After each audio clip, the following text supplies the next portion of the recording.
Hi Alex, so nice to see you here today again. Thank you for having me. It's quite the experience. Okay. So what inquiry are you bringing in today? Something on your mind, something bothers you? Definitely. Most recently, I've been kind of convoluted about time management, specifically between two projects. One is the one that pays the bills, so the agency, and then the second is the software that the agency is currently funding and building, which has a lot more prospect.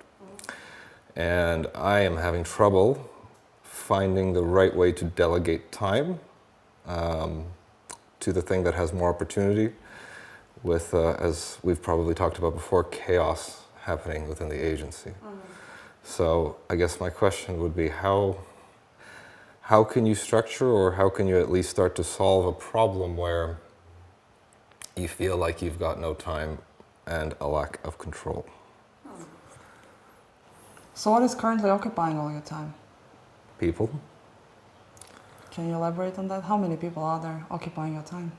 I mean, in total 25, but I guess I'm trying to focus on how to make operations and processes more efficient so that at a quick glance, I'll be able to understand what's going on in the organization, because right now it feels like chaos. Not complete chaos, manageable chaos, but to be able to really have the brain power to give to this other project, I need to figure out what can I do to, I guess, improve everything that's going on. Now, the leaders within the company, the ones that work closer with me, right now we're having a difficulty specifically in understanding which processes we're going to employ. My chief of operations, he made something very technical, exactly how I asked. However, it's been poorly, what's the right word? I guess poorly accepted by the entire team. Maybe like 25% of the team actually use it the way that he wants it. And then in my frustration, I made a very simplified, dumbed down version, which now another 25% of the organization is using. And then there's that 50% that just doesn't really know where to go, because now we have two different routes to solving this problem. And I'm unsure how to enforce without being a dick boss, and which route to take, the more complicated one that some have accepted, or the simple one that I think is going to be easier, because the purpose of why I did it was so that I could very quickly understand at a glance. Instead of taking like an hour going through things, it takes me 5, maybe 10 minutes. I guess the question would be, how do you get people to do something they don't technically want to do? Nobody really likes admin, nobody likes tasks, and I don't know what the solution is. I've tried democratic approach, whereas I talk to everyone, I try and collect the information where everyone gives me their opinion, and then I try to create a system that is kind of based on everything that I've been told. Still doesn't work. I've tried switching platforms. This is like the third in 2 years. I mean, this third one's been the best. Before, it just didn't work at all. So there has been progress. I think the team is moving more towards understanding what we should be doing, but it's still not good enough. So across your story there, one thing really caught my attention. Okay. Is that when you said, okay, there are different ways, there is this 25% of the team which is using this perfect solution which was developed by the operational head, 25% of people are using your simplified version, and then there are the 50 who don't know which one to choose, right? Yep. But then what you said is like, I don't want to be a bad boss. So what being a bad boss really feels like? I guess it's me going in and starting to put enforcements on using task management, because I'm getting to the point where I'm really fed up in being the nice guy and being like, that's it, you got to do this. 3 strikes, you're out. It's kind of what I've been thinking lately, because it's been a tough week. Okay. So it's just that moment when you're starting like openly, approaching people, Yeah. and then, the capacity is exhausted and you go like, okay, this is autocratic way, Yeah. right? It's like I've gone from a Democrat to a dictator. Okay, so what feels true to you? Whatever gets the job done. So what gets the job done? I mean, it sounds like it has to be enforcement, but that also will demotivate, I believe, the company culture and how people view work, which is difficult in a remote agency. So what motivates them now if you say that this move of clear rules and guidance will demotivate them? Where do you stand today? I guess worrying about the fact that not everybody who's there will stay when, by and large, the work that they do is good, but understanding that things are complete at an organizational level might not be the case. So you said you have 25 people in the team. How many of 25 people on board will be in danger if you will be enforcing, guidelines, rules, and not that simple ways to work? It's hard to tell because of the fact that there is no way to actually truly understand what's going on. So I can't even actually enforce it until the system is fully there and used by the entire organization, and then it's like starting the, I guess, strike method. Other agency owners who I've talked to, they've mentioned that they get strict, like, verbal warning, written warning, written warning, written warning, you're out. All right, 5 warnings, that's a long way. Well, UK, so they're nice. Okay. Yeah. But then in the beginning of discussion, you told me that 25% of people follow strict rules, so it seems like they're not at risk of leaving. Yeah. Then 25% follow loose rules, and then there are 50% who don't know what to do. So essentially, we're talking about 50% of your staff, right? So let's imagine they leave. What happens? That would be. I'm not sure, actually. I think it'd be difficult to manage. The teams are quite interwoven, especially over the last year. We used to have it where for each client, the person doing the work would go onto the call to explain essentially the work that they've done, be it paid media, search engine optimization, all that sort of stuff. But because we've realized not everybody is able to be client-facing, we need to switch it up, where it's like we have the client-facing manager who is not necessarily a technical specialist, but they know enough about the core, I guess, skills within digital marketing and how it applies in a business context. Whereas fulfillment, the people actually doing the work in the background, they're highly technical. When they go on a call, you can see their confidence based on how technical they are, but the reason clients pay us is because they don't understand. So when you talk too technically, you're faced with the problem of the clients just kind of nodding their head.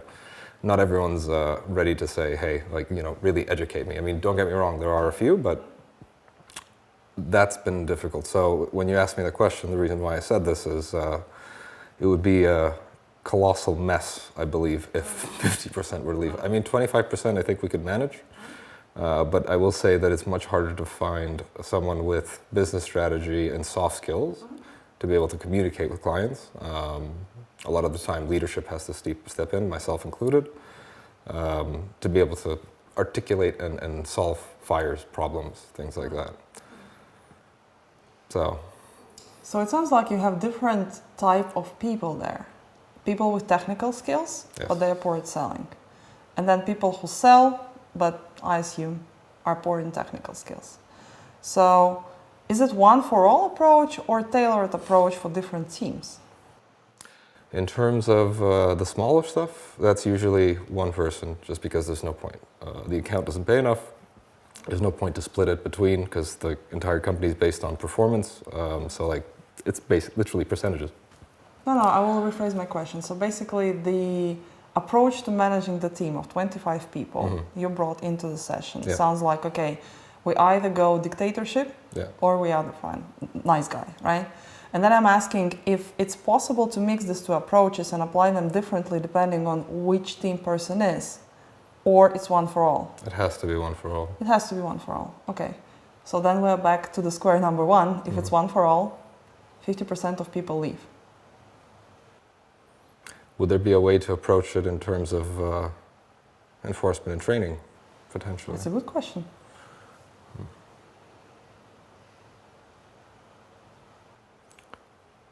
What would be I'm sorry, we're exchanging questions, but what would be a good way to politely enforce without the whole strike. I don't like the whole strike method because the people in the company are good. I like them. It's a good team. So I don't know your team closely. So imagine those particular people to whom, you know, operating in very tight regime in very like this straightforward view would be super challenging. As in, how many of them would have? Oh, imagine that person in front of you. Okay. Okay. And this is your client. This is your internal client. You have to sell in new product, which is like releasing in a month or in a year, right? How would you do that? I mean, first talk to the person, understand scope of work, build out the project, and then put the relevant team. Not everybody would be relevant, depending on which industry it is, the type of person too, because I also try, not always, but try and match personality types so that the relationship goes better. But it's a difficult one. It is hard to find the right soft skills within our industry, at least it has been for us. I'm starting to think maybe we have too high standards. So it seems like the dilemma is, okay, these are guys who will follow route, these are guys who will not follow route, and for those who it's like impossible to make them stay, it's gonna be really kind of hard and challenging to train their soft skills. This is the scenarios. Okay. Well, I keep asking myself, it's like, is it a question of time with soft skills? You know, can they pick it up, seeing others do it? You know, having people lead by example, myself included, or is that too much to ask for, and is it bending somebody's own personality and capabilities kind of over backwards to get it done? And I've been playing the patient game, the waiting game, in terms of, you know, giving the resources, the investment in time, the belief in the person in the hope of this is going to turn out, but in some cases it does not. What is your hope about? Well, after working in America, the whole hire-fire culture, it created serious toxicity. That's what I didn't want when I started my company. So with this, the approach that I'm trying to take is like fostering the ability to learn, giving them the ability to do courses. Like, for example, if they find something that is of interest, even outside of what they might be doing, it could be a hobby. Like, I don't really mind as long as they're consistently learning, because one of the things that's really important to me is this whole attitude for learning, consistent growth in something, because you never know when you can learn something, say, in a different even sphere, and it can relate to the work that you're doing because it gives you a different perspective on your work, I guess. So for you, it's about learning. Yes, growth, learning. Okay, so learning equals growth. Yes. Okay, is it the same equation applies to the whole your team, and do they think the same way? I would like to think so.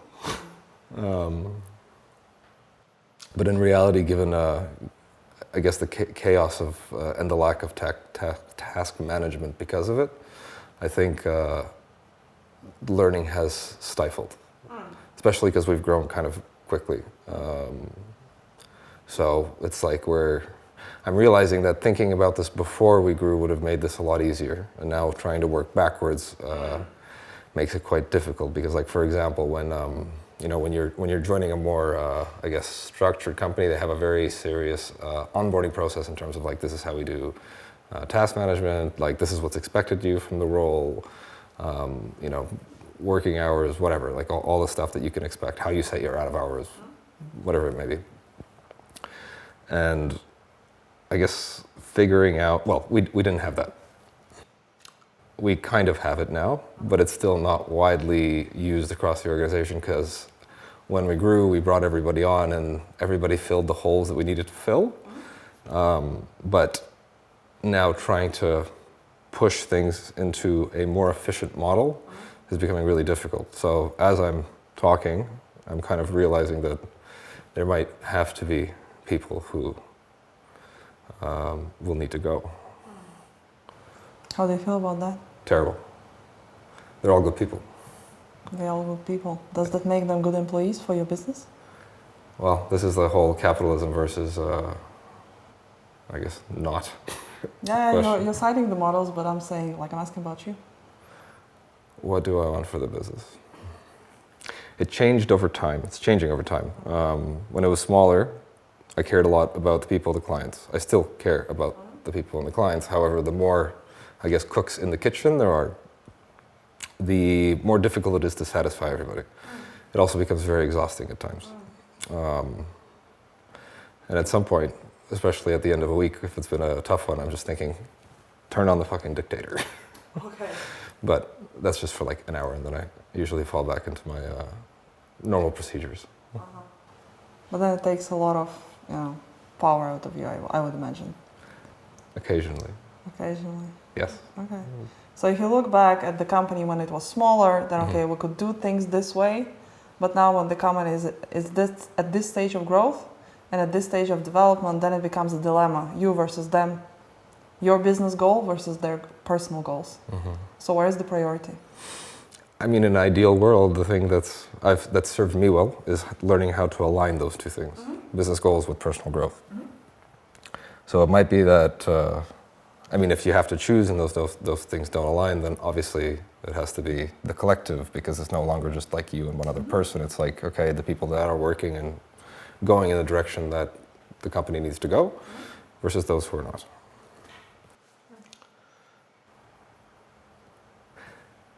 That's a terrible feeling as well. What does terrible feeling mean? The fact that we haven't really lost people. A lot of people have given their heart for it. And I want to make sure that they're justifiably rewarded, I would say. At the exit? Generally, exit, throughout. Ideally, just throughout. All right. Have you ever dealt with a loss in your life? Oh, many, yes. So is the feeling you're feeling now reminds you of something? Definitely. The loss of people is always difficult. I mean, I've lived in 3 countries. Every time I've moved, particularly the first 2 times, it always hurt, because you're going away from your environment that you're used to, the place that you imagined you're going to be spending X amount of years for. I mean, at the 3rd time, I kind of get used to it, but the first 2 times were definitely difficult, and having to cut people from your life. Like, for example, when I was living in Canada and then moved to England, 8-hour time difference, basically the entire life that was built there was left behind. And it was always like a dream of mine that I would get to like 19, 20, go back to Canada, Vancouver, and it never actually happened because my entire family ended up moving back into Europe, and I didn't have a place to make a base, and Vancouver is very, very expensive. Didn't have a job, and with an English degree, hard to get anything. So is that loss, losing like the entire thing which you've built up with people going? Probably. But what is a greater kind of importance? The business you are building or the people who are going? I think they should be one and the same, in my opinion. I'm not building money. I'm not making money for the sake of making money. That to me is an important distinction. That when I started this, I didn't want that. Like, I know many agencies, I know many businesses that don't necessarily care about the people. It's more like a production line. That's not the kind of company I want to be. I believe in people, and in belief in them, expect better results. But I am also realizing with time that sometimes they take the piss. Yes. Oh, and you're fine with that? No. So how do you deal with something you're not fine of? Performance-based. The numbers help. Looking at the financials and understanding, okay, who's performing and who's not. The fact it's percentage-based for most of the people in the company makes it easier. It's a problem we don't necessarily have to deal with, because if we lose something, then it'll arguably go down. But similarly, if they're doing well and perform, everybody wins. So I'm trying to, I guess that might be a little high stakes, but with, I guess, kindness of it, I thought it might be not as difficult to digest. So basically making people live based on the numerical performance rather than the fact that they cannot process your stringent lines and requirements. Yes. How does that feel? Unfair in some cases. What unfairness is coming from? Well, there's 2 models, in my opinion. First, performance-based, or fixed, but you have to make higher margin to protect yourself with things going up or down.